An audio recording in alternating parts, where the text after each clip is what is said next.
सरपंच बनने के बाद सरपंच को ना 5,000 रुपये तनख्वाह मिलती है हुँ, महीने की। हुँ, मैं 5100 रुपये हुँ, के हिसाब से 60 तनख्वाह होगी 5 साल में। हुँ, 60 की 60 गरीब कन्याओं की शादी में डोनेट कर दूँगा। हुँ, हुँ, 5100 रुपये हुँ, हुँ, निजी कोष से हुँ, कन्यादान गरीब हुँ, हुँ। कन्याओं की कई परिवारों के मकान ऐसे हैं, छत गिरी हुई हैं, जिनको देख के आँसू आ जाते हैं। नमस्कार दोस्तों, नीर एक्सप्रेस चैनल में आपका स्वागत है। अभी डिडवाड़ा गांव के अंदर मैं पहुंचा हूं और आप सभी जानते हैं कि जो पंचायत का चुनावी रंग है वो उसमें सभी के सभी जो गांव हैं वो रंग चुके हैं। तो अभी छोटी दीपावली भी है, तो सबसे पहले आपको छोटी दीपावली की शुभकामनाएं। और इस सुंदर पर्व के अंदर आप देख सकते हैं कि जो गांव है वो किस तरीके से प्रज्वलित है। यहाँ पर गांव के जो सभी गणमान्य व्यक्ति हैं अपना किरदार निभा रहे हैं और गांव में सरपंच का जो एक पद होता है, सरपंच उसे बनाया जाता है जो गांव का मुखिया होता है, जिसके अंदर एक ऐसी क्वालिटी होती है जो पूरे के पूरे गांव को जो है अच्छे से ऑपरेट कर सके, अच्छे से गांव को जो है फैसिलिटेट कर सके और गांव में एक ऐसी खुशबू फैलाए ताकि सदी सदी तक जो गांव है उसकी एक गरिमा और उसकी एक परंपरा जो है आने वाली पीढ़ियों को भी देखने को मिले। तो अभी डिडवाड़ा गांव के अंदर मैं पहुंचा हूं। यहाँ पर एक युवा कैंडिडेट है, राजन उनका नाम है और एक बहुत ही खूबसूरत व्यक्तित्व जो है वो अपना रखते हैं और बहुत लंबे टाइम से वो जो है एक सोशल वर्क के अंदर इन्वॉल्व रहते हैं। 5 से 6 वर्ष उनको हो गए हैं, लगातार किसी ना किसी सामाजिक कार्य में जो है वो जुड़े रहते हैं। मैं अक्सर देखता भी रहता हूं कि कई बार गलियां अगर टूटी हुई है तो उनको ही ठीक करवाना शुरू कर देते हैं। कई बार वो जब ड्रेनेज सिस्टम का देखते हैं कि भाई मैं पूरे जींद में घूमता हूं तो पूरे के पूरे जो तालाब हैं वो ओवरफ्लो नजर आते हैं, तो कहीं ना कहीं ठेस लगती है, एक टीस पहुंचती है कि भाई गांव की आज ऐसी व्यवस्था क्यों है। तो इस व्यवस्था को सुधारने का जो प्रयास है वो राजन जैसे जो युवा सोच के लोग हैं वो आते हैं, समाज जो है उनका सहयोग करता है। और मैं कैमरा पर्सन से कहूंगा भी कि वो एक बार दिखाएं भी कि किस तरीके से पूरा का पूरा जो गांव है वो संकल्प पत्र के साथ इस युवा सोच के जो ये नवयुवक हैं इनका जो है वो साथ दे रहा है। ये पूरा का पूरा जो इनका प्रांगण है वो किस तरीके से इन बुजुर्गों से सजा हुआ है जो आज छोटी दीपावली के पर्व पर यहाँ पर राजन को सहयोग देने के लिए आए हैं। तो अभी हम ये जो राजन भाई हैं उनसे विस्तृत चर्चा भी करेंगे, उनसे जानेंगे भी कि वो किस तरीके का डिडवाड़ा गांव के लिए एक संकल्प पत्र लेकर आए हैं। डिडवाड़ा गांव में जिसकी पॉपुलेशन 2011 की जनगणना के अनुसार बताते हैं कि 5,500 थी, लेकिन अभी 6 से 7,000 पहुंच गई है। 4700 वोटिंग्स वहां पर होती हैं। तो युवा कैंडिडेट है राजन भाई। तो राजन भाई, सबसे पहले आपका नीर एक्सप्रेस चैनल में स्वागत है। नीरज भाई, आपका भी गांव डिडवाड़ा में आने पर सभी ग्रामवासियों की तरफ से मैं आपका हार्दिक अभिनंदन करता हूं, स्वागत करता हूं। जी, तो आप एक नई सोच के साथ यहाँ पर निकले हैं। डिडवाड़ा गांव के अंदर एक संकल्प पत्र लेकर आप आए हैं। आपकी ऊर्जा जो है, पहले तो मैं उसको सलाम करता हूं कि आप एक अलग सोच के साथ जो है गांव को एक खुशबू देना चाहते हैं। तो सबसे पहले अगर बात करें हम ड्रेनेज सिस्टम की, तो जैसे सारे के सारे जो तालाब हैं वो ओवरफ्लो हो रहे हैं, तो उसके लिए क्या चल रहा है माइंड के अंदर कि किस तरीके की व्यवस्था आप करना चाहते हैं? नीरज, ये गांव में ना सबसे बड़ी समस्या बनी हुई है जो गंदे पानी की निकासी, और इससे ना हजार समस्याएं पैदा हो गई हैं। हम्म, गांव के जो तालाब हैं वो ओवरफ्लो रहते हैं, हम्म, उनमें गंदे गंदे पानी का भराव रहता है, हम्म, और जिससे कि पशु बीमार हो जाते हैं गंदा पानी पीने से। अब घर से निकलने वाला गंदा जो जल है, वो चाहे आपका टॉयलेट का है, चाहे कपड़े का धोने का, सर्फ का, साबुन का जो पानी है वो सारा वहाँ जाता है, जिससे पशु उसको पीते हैं और वो बीमार हो जाते हैं। उनका दूध हम पीते हैं तो बीमारियां फिर गांव में फैलती हैं। बिल्कुल बिल्कुल, वो हमारे तक भी पहुंचती है। हमारे तक भी पहुंचती हैं। दूसरा क्या है, जब तालाब भर जाता है, आप गली को चाहे कितनी बार भी उठा लो तो वो फिर नीचे में आ जाती है। पंचायतें क्या करती है, उसको फिर उठा देती हैं, जिससे कि मकान नीचे में आ जाते हैं, और पूरी जिंदगी की पूंजी जोड़ करके आदमी मकान बनाता है। तो ये इसका समाधान नहीं है। इसका समाधान ये है कि आपके गांव के गंदे पानी की निकासी को बरसाती नाले में डाला जाए, जिससे ना तो मकान नीचे में आएंगे, ना पशु बीमार होंगे, और ना मेरा गांव बीमार होगा। तो जैसे मैं अक्सर आपके गांव से गुजरता हूं, अगर मैं बात करूं फिरनी की, अगर बात करूं गांव की जहां से मैं आपकी ही गली से अंदर आ रहा था, तो बहुत ही एक मतलब बहुत ही पुअर व्यवस्था मेरे को यहाँ पर देखने को मिलती है। ऐसा लगता है कि भाई जो पूरा का पूरा गांव है वो डिस्ट्रॉय हो चुका है। तो इतना बड़ा गांव है, तो आपको नहीं लगता कि भाई किस तरीके से इसको सुसज्जित किया जाए? किस तरीके की सोच है आपकी कि भाई कैसे आप इसको एक क्या सोच रखते हैं कि भाई कैसे इसको ठीक करेंगे आप? उसके लिए आइडियोलॉजी तैयार है हुँ, और उसके लिए ना एफर्ट की ज़रूरत है। हुँ, ज़्यादा हुँ, पैसे की ज़रूरत नहीं है हुँ, हुँ, भई, उसके लिए ज़्यादा एफर्ट की ज़रूरत है। एफर्ट ज़्यादा करना पड़ेगा उसके लिए। हुँ, हुँ, हुँ, और व्यवस्था तो जो बिगड़ी हुई है, हुँ, उसको ठीक करने के लिए ही हुँ, हुँ। तो मैंने ये अक्स संकल्प पत्र जारी किया है। जी, जी। तो अगर बात करें फिर रोड से आते हैं कनेक्टिविटी पर। तो अगर बात करें जैसे हमारी बेटियाँ होती हैं, हमारी बहनें जो हैं, उनको स्कूल्स में जाने के लिए, कॉलेजेस में जाने के लिए एक प्रॉपर कनेक्टिविटी की आवश्यकता होती है। हालाँकि कुछ आस-पास के जो गाँव हैं वहाँ पर सड़कें टूटी हुई हैं, डज़न्ट मैटर लेकिन आपको नहीं लगता कि भई कुछ बसेस की भी रिक्वायरमेंट रहती है, जी, ताकि उनको एक अच्छी कनेक्टिविटी मिल सके? जी, ट्रांसपोर्टेशन की बहुत बड़ी समस्या है मेरे गाँव में। हुँ, हुँ, यहाँ से मतलब बस नहीं जाती। अभी एक बस आती है, हुँ, जो सिर्फ़ लड़कियों के लिए है, हुँ, पर टाइमिंग सबकी अलग-अलग होती है। वो सिर्फ़ 8 बजे एक ही चक्कर लगाती है। हुँ, हुँ, किसी की स्कूलिंग कोचिंग सेंटर 10 बजे का है, किसी का 11 बजे का है। हुँ, तो मेरा यही मानना है कि कोचिंग सेंटर्स की व्यवस्था ऑनलाइन गाँव में ही करवा दी जाए। हुँ, आजकल टीचर्स की आवश्यकता होती नहीं है, ऑनलाइन क्लासेस होती हैं। हुँ, आप या दिल्ली से ले लो या सोनीपत से आईसीएस वगैरह की ब्रांचेज़ हैं, आप बड़ा में देख लो हुँ, हुँ, और आस-पास कालवण में देख लो। हुँ, कई गाँव में आईसीएस जो कोचिंग सेंटर है, हुँ, उसकी हर गाँव में आजकल पहुँच हो चुकी है। हुँ, तो मेरा ये संकल्प पत्र में मैं दिया भी हुआ है कि ऑनलाइन कोचिंग सेंटर की व्यवस्था हुँ, फ्री हुँ, लड़कियों के लिए हुँ, और लड़कों के लिए भी। हुँ, हाँ, टाइमिंग उसमें रहेगी जैसे लड़कियों की सुबह, हुँ, शाम को लड़कों की। हुँ। फ्री ऑनलाइन क्लासेस देने का मैं वादा करता जी, जी। हूँ, गाँव में ही। तो अगर जैसे बात करें यूथ्स की जैसे मैं रोहतक साइड भी विज़िट करता हूँ, वहाँ के जो हम यूथ हैं, हमसे काफ़ी मज़बूत नज़र आते हैं। राजीव गांधी जैसे स्टेडियम है वहाँ पर, क्योंकि उनको एक मौका मिलता है, एक प्लेटफ़ॉर्म सरकार उनको वहाँ प्रोवाइड करवा रही है। तो आप क्या विज़न रखते हैं कि गाँव में क्या स्पोर्ट्स स्टेडियम्स की रिक्वायरमेंट नहीं है?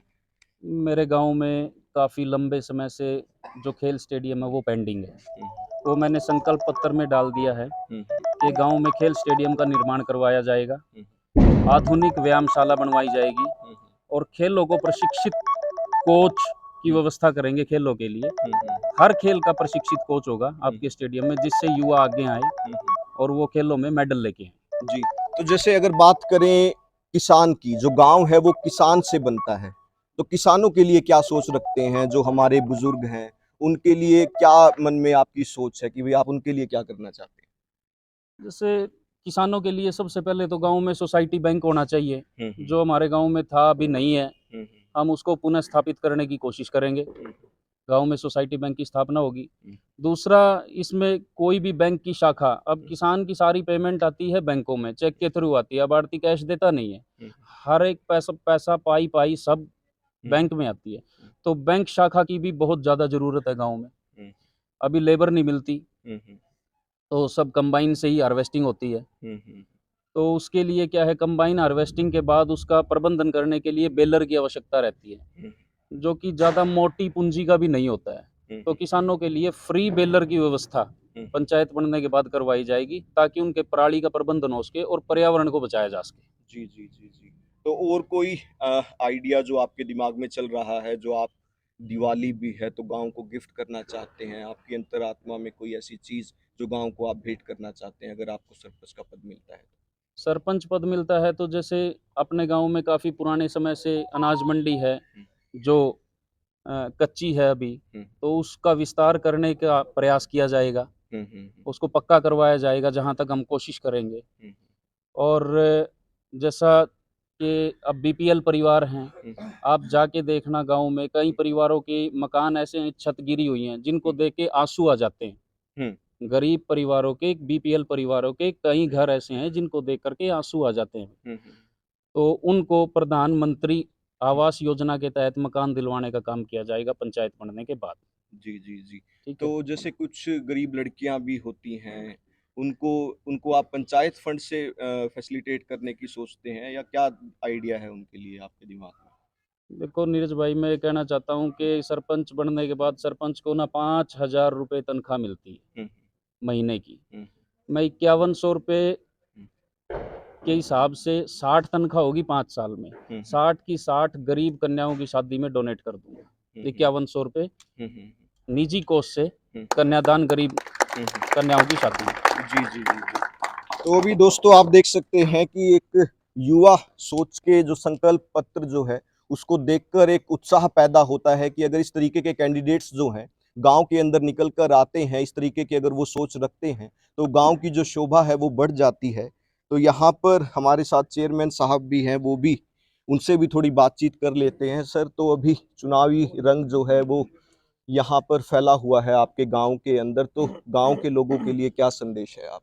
पहले तो मैं गांव में आने पर आपका स्वागत करता हूं और मैं पूरे गांव को, पूरे ग्वांड को दिवाली की शुभकामना देता हूं कि सारे ग्वांड में, गांव में सुख शांति बनी रहे, प्यार प्रेम से रहें, प्यार प्रेम से इलेक्शन चल रहा है, ऐसे ही चलाएं।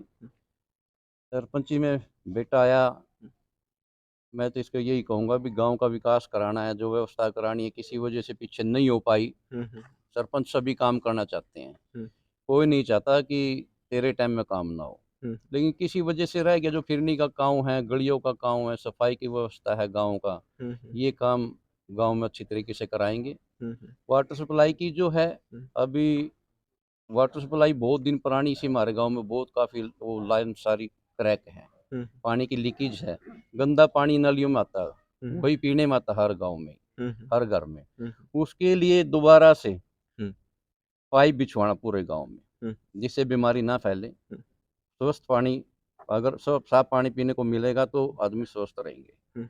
काफ़ी प्रयास किए जाएंगे, सरपंच की जितनी पावर होती है, जहाँ तक उसकी हिम्मत और पावर होती है, ग्रांट लेकर के गांव में लगवाने की, गांव में हर व्यवस्था कराने के लिए हम संकल्पबद्ध है। बढ़िया काम कराएंगे गांव का, कहीं कोई कमी नहीं आने देंगे गांव में। स्कूल का हो, पशु हॉस्पिटल का हो, चाहे वो शमशान घाट का हो, किसी भी तरह का काम हो, बस लगवाना और ये सारे काम हम अच्छी तरह से कराएंगे। जी जी। तो दोस्तों अभी एक जो मेन इशू है वो भी रह जाता है कि आजकल जो लोग हैं वो कमाई के पीछे ज़्यादा भाग रहे हैं, लेकिन स्वास्थ्य सबसे ज़रूरी है। तो राजन भाई से ही पूछ लेते हैं कि भाई वो स्वास्थ्य के लिए गांव को क्या भेंट करना चाहते हैं। तो स्वास्थ्य राजन भाई सबसे ज़रूरी है, तो क्या सोच है स्वास्थ्य के लिए? गांव पॉपुलेशन के हिसाब से हक बनता है मेरे गांव का पीएचसी का, जो मेरे हिसाब से 20 बेड का हॉस्पिटल गांव में, वो स्थापित करवाने का मेरा पूरा प्रयास रहेगा। और उसमें भी आगे प्रयास रहेगा कि उसमें आगे नर्सिंग कॉलेज भी ऐड करवाया जाए। ठीक है, स्वास्थ्य को लेकर के एक तो ये हो गया। और दूसरा, पंचायत की तरफ से फ्री एम्बुलेंस की सेवा, एम्बुलेंस सेवा की बहुत आवश्यकता है। कई बार अभी पीछे आपने कोरोना वगैरह में देखा कि मरीजों को ऑक्सीजन की कमी है, अपने निजी साधन से लेके जाते हैं। निजी साधन को भाई रास्ता भी नहीं देता ट्रैफिक, एम्बुलेंस को एक तो रास्ता जल्दी मिल जाता है, और दूसरा फिर किसी का एहसान लेने की जरूरत नहीं है कि तेरे घर में बीमार हुआ था, मैं गाड़ी लेके गया था या मैं ये करके गया था। तो ये है कि आपकी अपनी व्यवस्था होगी, आपकी अपनी एम्बुलेंस होगी, आप जब मर्जी जिस टाइम उसको कॉल करे, आधी रात कॉल करे, वो आपके लिए तत्पर रहेगी, जी जी, तैयार रहेगी। तो दोस्तों इसके साथ मैं आपको एक ये भी संदेश दे देता हूं कि जो हमारी डिप्रेस्ड कम्युनिटीज़ हैं वो लगातार जो है वो हेल्थ के इश्यूज को लेकर सफ़र करती हैं, कनेक्टिविटी की जो है उनको व्यवस्था नहीं मिल पाती है। तो एम्बुलेंस की उनको एक प्रॉपर जो है वो सुविधा मिल सके, और जो जैसे पीजीआई जैसे एक लोकेशंस हैं वो इजीली वहाँ पर पहुँच पाएँ, तो उसके लिए हर गांव को इस तरीके की पहल करनी चाहिए। और कोई भी इस तरीके का डिप्रेस्ड परिवार है, उसको आप अगर आप उससे मिलने जाते हैं तो कहीं ना कहीं आप फाइनेंशियली उसकी हेल्प करें, ताकि उसका जो स्वास्थ्य है वो भी ठीक रहे और जो समाज है वो स्ट्रोंग हो, और जो डिप्रेस्ड कम्युनिटीज़ हैं उनको किसी तरीके का चैलेंज जो है वो फेस ना करना पड़े। तो ये गांव की जो कुछ बातें थी जिसको लेकर जो आज कैंडिडेट्स हैं वो गांव के अंदर उतर रहे हैं, तो उन सब चीज़ों के बारे में हमने डिस्कस किया। तो गांव के कुछ अन्य लोग भी हैं, उनसे भी हम पूछने का प्रयास करेंगे, जानने का प्रयास करेंगे। तो सर, क्या लगता है आपको, जैसे राजन जैसे जो कैंडिडेट हैं वो आज मैदान में उतरे हुए हैं, तो उनके किस तरीके की जो ये सोच है वो कैसे गांव को आगे बढ़ा सकती है? सबसे पहले तो नीर एक्सप्रेस की पूरी टीम को मैं गांव में आने पर बहुत बहुत धन्यवाद देता हूं। और आज तो तीन बधाई। एक तो आप हमारे गांव में आए, सारा हालचाल आपने जाना। दूसरा, छोटी दिवाली की सभी साथियों को मुबारक, हम जीत चुके हैं। मैं बड़ी भाई राजन के साथ जो भी है, इनकी सोच को बड़ी सकारात्मक सोच है, बहुत अच्छी सोच है, पढ़े लिखे हैं। और जो इन्होंने मेरी बड़ी विस्तार से इनसे बात हुई है, इनका ज़्यादातर शिक्षा, स्वास्थ्य और सफाई पर ध्यान है।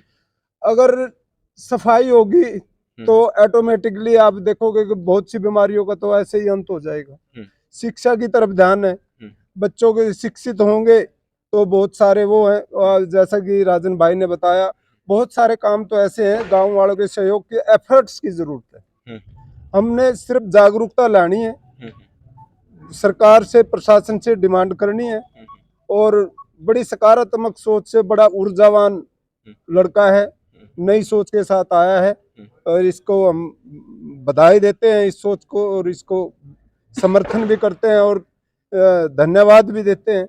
राजन भाई जैसे जो नवयुवक हैं, उनकी सोच को सबसे पहले सलाम है कि वो इस तरीके की सोच रखते हैं। और मैंने गांव का थोड़ा एक इन्वॉल्वमेंट भी दिखाया आपको कि इलेक्शन के दौरान जो गांव है वो किस तरीके से एक माला के अंदर जो है वो पिरो दिए जाते हैं। यहाँ पर हमारे जो बुजुर्ग हैं, जो नवयुवक हैं, वो सभी के सभी एक आंगन में बैठकर चर्चा करते हैं, गांव की जो समस्याएं होती हैं उन पर डिस्कस करते हैं। तो इस तरीके की जो सोच है उसी को लेकर जो पूरा का पूरा गांव जो है वो चलता है। तो इनका प्रयास सिर्फ और सिर्फ इतना है कि जो गांव है उसको किस तरीके से सुशोभित किया जाए। तो उसमें ये यहाँ पर अपने गांव को अलंकृत करने के लिए अपने यहाँ पर चुनावी रण में उतरे हैं। तो गांव में इलेक्शन है, तो इलेक्शन के दौरान मैं यहाँ पर एक मैसेज भी देना चाहूँगा कि इलेक्शन के दौरान थोड़ी जो है वो गर्मा गर्मी भी हो जाती है। तो हम सभी भाई हैं, तो इलेक्शन के बाद जो है वो सभी गाँव में इसी तरीके से रहते हैं। तो इस दौरान जो है प्यार और प्रेम से जो है इस चुनाव को जो है वो आप पार्टिसिपेट करें, किसी तरीके का माहौल जो है वो गर्म ना होने दें। तो अभी त्योहार हैं तो प्रेम के रंग बांटें, ज़्यादा से ज़्यादा घी के दीप प्रज्वलित करें, ताकि जो हर एक गांव की रोशनी है वो आसपास के गांवों तक भी पहुंचे और हर एक गांव दूसरे गांव के लिए प्रेरणा बने। इस तरीके की सोच के साथ जो है आप आगे बढ़ें। भाई हम ये चाहते हैं गांव में सुधार होए, सारे गांव में हमारा कोई भी रास्ता कहीं लेकर की जगह नहीं है। स्कूल में बच्चे जाते हैं, कोई गोदी उठा के ले जाता है, कोई साइकिल पे ले जाता है। हमारे गांव का कोई भी रास्ता साफ नहीं रहा है। इतना बुरा हाल हो गया चुगर्दों को, कहीं भी निकलने की जगह नहीं रही भाई साहब। हम तो ये कहो भाई, ईशा बनना चाहिए हमारे राजनबर का, जो सारे गांव का सुधार करा है। अब भी बनने से पहले भी कहीं कुछ करता है, कहीं पानी कटवाता है, कहीं गाड़ को ठीक करवाता है, किसी का नलका लुआता है, और सभी भाइयों का फायदा होना चाहिए। हमते को है युवा सोच है, और इसके जो कार्य करने की नीति है बहुत ही पहले से ही जो गांव के नालियां हैं, जोड़ का पानी है, जो है निकासी का, उसमें बहुत मेहनत कर रहा है। इसीलिए एक नंबर का काम करेगा, और जो भी आने वाले समय में गांव की अच्छी सेवा करेगा। पत्र हमने पढ़ा है, इसमें जितने भी वादे हैं सारे पूरे होने वाले हैं। कोई भी इसमें चुनावी जुमला या कोई ज़्यादाती शक्ति नहीं है, और सिर्फ कहना, जैसे राजन भाई ने बताया कि एफर्ट लगेगा इनमें, और बहुत ही मेहनती है भाई, जोश है, युवा जोश है, तो ये सारे काम पूरे होंगे।